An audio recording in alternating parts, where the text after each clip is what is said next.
Hi everybody, my name is Eli. I'm Jason. I'm Nicole. I'm Jaden. And we are the Yahushua the Torah YouTube channel. And we are broken, we are busted, we are down a few. Eli has almost a broken wrist. Caden is in bed, very, very sick. And this is the tribe. And so thank you guys very, very much for hanging out with us. It is a first day on the Creator's calendar, and it is a sun day on the Gregorian calendar. And it is the month 9 and on the Creator's calendar, and that makes it the 4th day of the Gregorian, and it is the 10th day on our Creator's calendar. And hopefully that makes sense to everybody. It makes sense to me since I've been repeating this for so long, but if you don't understand the calendar thing, it might be a little confusing. How's everyone? Good. Eli, how you doing? Good. You decided to break your wrist? Something of the sort? Not exactly he decided to. Or you just flipped over? Yep. How'd that go down? I tripped over a rock and landed on another rock with my wrist. That sounds deadly. And then Cade, he's on death's door in there. So hopefully we will survive all of this. And so we will begin with our little reading and handy dandy split screen.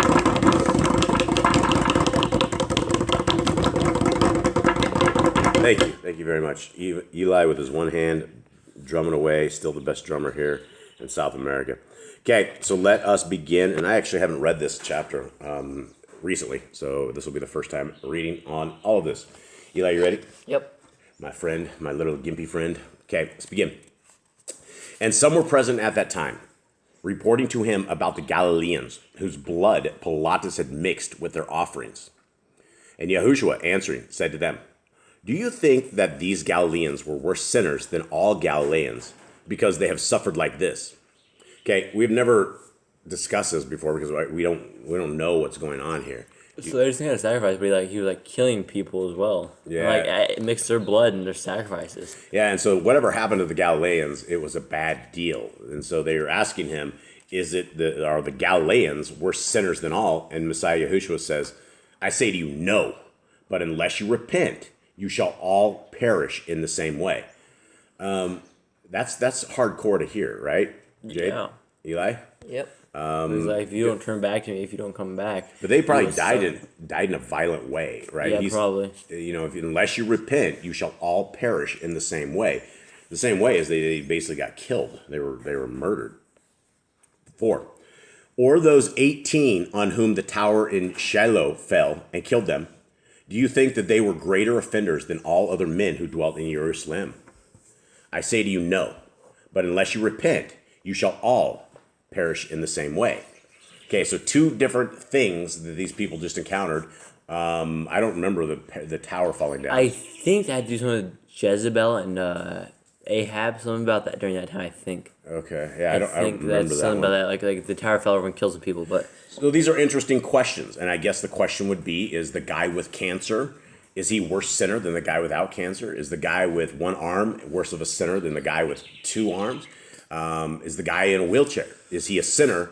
What are we talking about here, everyone? I don't think he's saying. I think he's saying if you don't repent, you will all suffer like them. Yeah, and I don't think, because we've seen different things where people ask Messiah Yahushua if the lame was who sinned. Who sinned, his parents or him? Yeah, he or his parents. They said neither, but he was there because as an example to see the power of Elohim. Okay. Let's see. And he spoke this parable. A certain man had a fig tree planted in his vineyard, and he came seeking fruit on it and found none. And he said to the gardener, "Look, for 3 years I have come seeking fruit on this fig tree and find none. Cut it down. Why does it even make the ground useless?" And he answering said to him, "Master, leave it this year until I dig around it and throw manure." Okay, so right here, this guy had a tree for 3 years and there was no fruit. What Torah command do we have about this? Don't eat the trees for 3 years. Don't eat the fruit. Don't eat the fruit of the tree for 3 years. And what did we find out about that, Nicole? What does that actually mean? Remember we found that out, and there was something. It wasn't bad to actually eat it. It was for the nutrients, I think, because it needs to grow up. So you don't eat the you let the tree use the nutrients of the fruit or something. Yeah, and if you pull that off and you do something before 3 years, then it's a lesser of a tree. So this is interesting, right? The gardeners, this guy was coming looking for his fruit in 3 years. But another thing is, a tree you probably won't have fruit in the first 3 years usually. Usually, however, our little papaya tree, it had fruit Okay, the he's first not a year. tree. He's not a tree? It's a plant. I looked it up. It's a plant. It's It a looks like a tree to me. I'm looking out the window right It's not now. classified as a tree. It's classified as a plant. It has one pole going up it. I don't see like things like anything else. Are you sure it doesn't look like it's not a tree? I looked it up. It says it's a plant. But see, we have orange trees that are out in our garden Right. that we planted, 2 years ago? 3. Almost I think 3. 3. They were lucky orange trees though. We didn't know what we were doing. Yeah, they're lucky. But we have one that's finally getting oranges on it where the other ones don't. Right. Okay, and that's throughout coming on 3 years as well. Okay, yeah, it'll be a miracle if we ever have fresh fruit. Okay, let's continue on. 8. And he answering said to him, Master, leave it until this year too, until I dig around it and throw manure. And if indeed it bears fruit, but if not so, you shall cut it down. And he was teaching in one of the congregations on the Shabbat. And see, there was a woman having a weakening spirit for 18 years and was bent over and was unable to straighten up at all. Okay, So she had a demon that was making her like hunchback. a weakening spirit, yeah, and well, that's the thing we've discussed before is how much power do these demons have that are able to control us? I think the thing literally turns into like a puppet. I think so. I think we can completely become a puppeteer, a puppet, not the puppeteer. I believe the demons are the puppeteers, and we become the puppets. And we have to be very, very, very careful about this. So one other thing in verse 10, it says he was teaching one in the congregation on the Shabbat. Why would he be teaching on the Shabbat? Now, are we talking he changed Shabbat to Sunday, and now he's actually teaching on a Sunday? No, he's teaching on the holy day, the 7th day. Then why, Eli, do the Christians change Sabbath? And, you know, I got to tell you guys, I was doing really good with my mother. I thought I was doing really good with my mother because she is straight Christian all the way from the everything. And the other day, I started talking to her. I was telling you guys remember this? I was telling you how I has had a good encounter. Yeah. And, you know, I started talking to her about the law, statutes, and commands, and everything was really, really good. And I encouraged everybody. I'm like, hey, you know, it's there's hope for people that are straight Christians. Well, that was like 3 weeks ago. And now I can't even get her past, like, I talked to her. I say, Mom, do you remember what the very first commandment is? And she's like, well, she always goes back to, love God with all your heart, mind, and soul.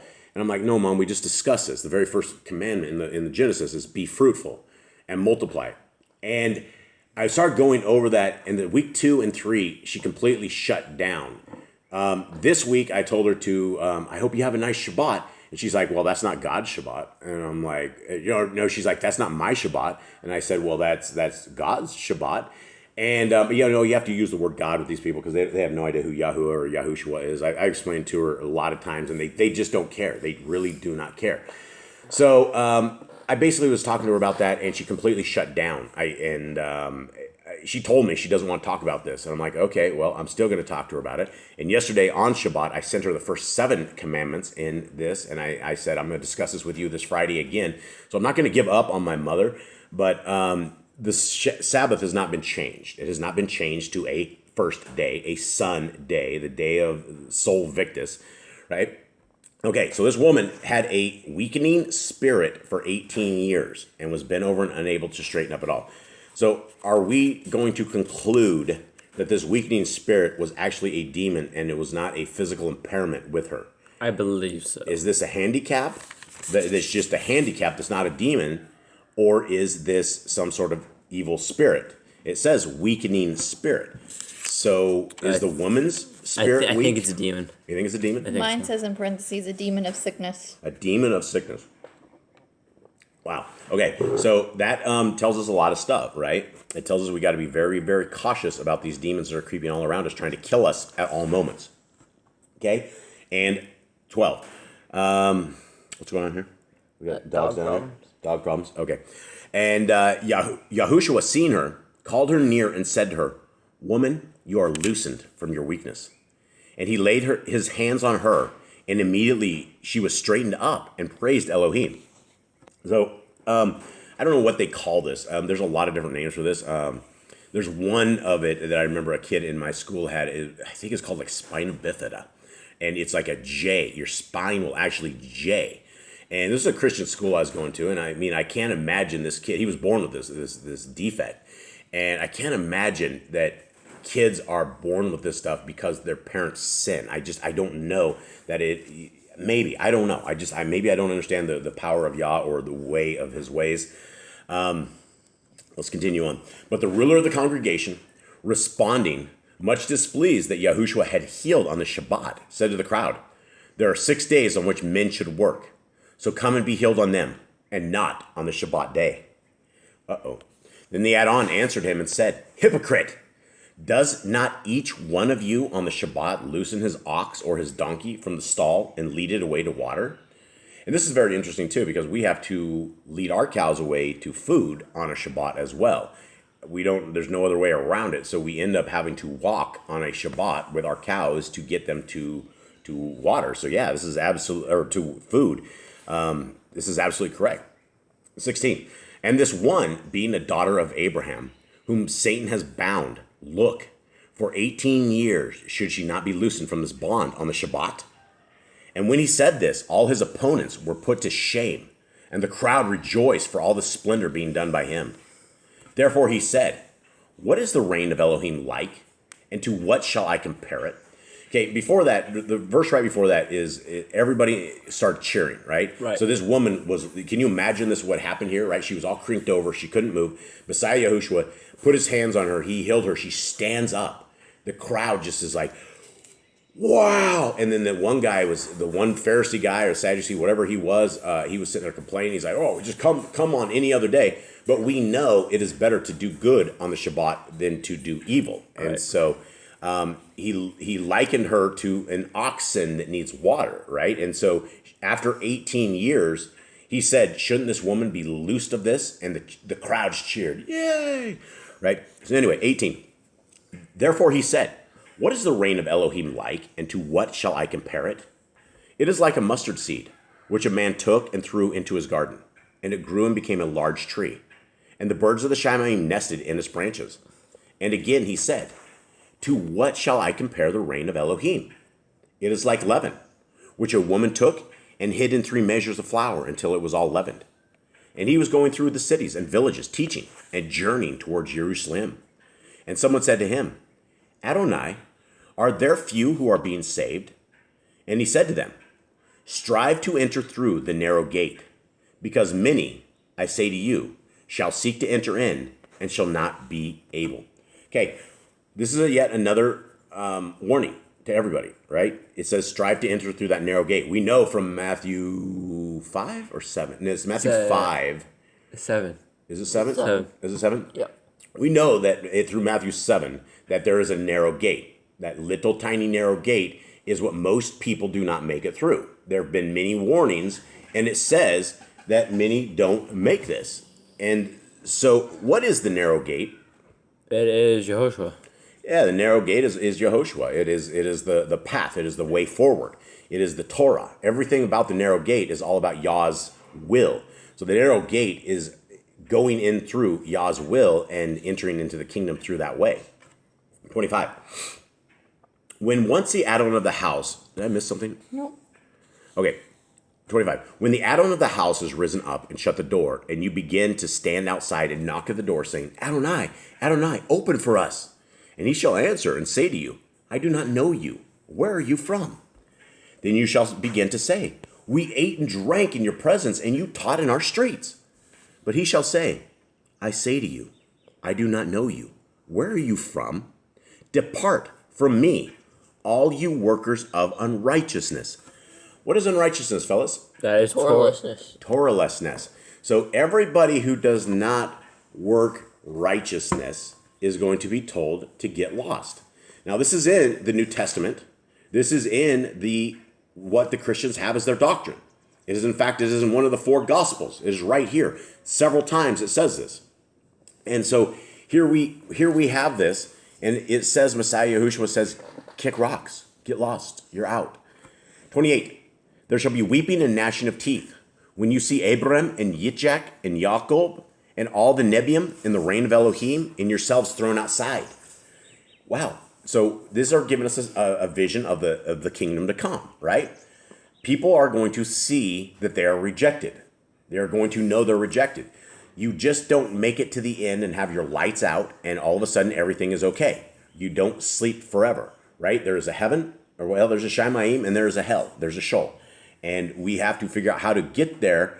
And it comes from that narrow gate. And if we are rejecting the narrow gate. If we're rejecting the words of Yah, then we will be rejected. And people need to understand this. It's not going to be a mystery when it happens. I mean, this is all in front of us. 29. And they shall come from the east and the west, and from the north and the south, and sit down in the reign of Elohim. Okay, so again, this tells us a little bit about the kingdom to come. People from all around the world. Yeah, all over the world, plus we have chairs. We're going to sit down. We also know that we can eat, right? I believe we have read that there is sleeping in the Shemaim as well. And so there is eating and sleeping, and we're going to sit down. What else can we do in there? What are we gonna have our cows back? Do we get our dogs that died? I mean, Hopefully. Hopefully, yeah. I mean, that's the power of of our Creator. Okay, 30. And see, there are last who shall be first, and there are first who shall be last. On the same day, there were certain Pharisees saying to him, "Get out and go from here, for Herodes wants to kill you." So why would the Pharisees want to hook him up? The Pharisees hated him. Maybe these ones are good Pharisees. Or maybe they were just trying to get him out of there. And Yeah, saying, because they're like he's teaching, like taking all their people away, all their tithing and stuff. They don't like what he has to say. Yep. And what did Messiah Yahushua said? He said this, and he said to them, "Go say to that fox, see, I cast out demons and perform healings today and tomorrow, and the third day I shall be perfected." What does he mean? He's talking about resurrection. Yep. But on the first and second day he's gone, but the third day he returns and he is perfect. Yeah, perfected. But I have to journey today and tomorrow and the day following, because it is not fitting for a Nabai to perish outside of Jerusalem. Okay? Jerusalem, Jerusalem, killing the Nebiim and stoning those who me sent to her. That isn't right, is it? Who are sent Stoning to her. those who me sent to her. Who are sent to her. Yeah, that doesn't sound right. This is the lepers me cleansed. We're back to the lepers me cleansed. Okay, so Did you guys not do 13? you guys didn't do He this? never get to us. Okay, yeah. We kind of sound like idiots when you read this wrong. It sounds worse than the Sefer, I think. This is Dr. Stephen Pidgeon's I don't know. terrible Mostly version. it's good. I mean, we have one error. Stephen Pidgeon has quite a few errors. Yeah, but it makes Messiah Yahushua sound odd. So it says, okay, so anyway, let's go into this. It's a good thing we're reading this. Which verse are we on? 34. 34. Jerusalem, Jerusalem, killing the Nebiim and stoning those who Who are sent to who her. are sent to her. How often I wanted to gather your children together, the way a hen her chickens under her wing, but you would not. That just Wings. sounds. That's literally how it is. That is the way a hen. The way a hen her chickens under her wings. But you would not. It really says that. It really But says you would that. not. Yeah, it literally says that. How often I wanted to gather your children together, the way a hen, Her chickens under her. I think there should be a comma there or something. I the think. way a hen. I wonder what it says in the ISR. Hold on, let me see. The if this ISR. I mean, it's number almost identical on all this stuff, but maybe the ISR changed after Did we look 1998. at it? I don't remember. All right. I said that we I guess it needed doesn't to, matter. we But never anyway, one typo there. So how often I wanted to gather your children together the way a hen her chickens under her wings, but you would not. Okay, let's continue on. See, your house is left to you laid waste. And truly I say to you, you shall by no means see me until it comes when you say, Baruch is he who is coming in the name of Yahuwah. Okay, beautiful. Blessed is he is coming in the name of Yahuwah. Did you fix that? I fixed that one, but the ISR has gathers in italics, Gathers? which means they added it in. Oh, okay, So that's why, because Hallelujah Scriptures They stole didn't it. add in any of the footnotes or any italics or anything like right, that. because they said it was all man-made doctrines, but they couldn't Yep. do it because they already got copyrights and all this other stuff. All right, well, I guess that is it. Thank you guys very, very much, everybody on our digital family. We love you guys very much. We hope you have a wonderful day, and I guess that's it. All right. Shalom. Shalom. Shalom.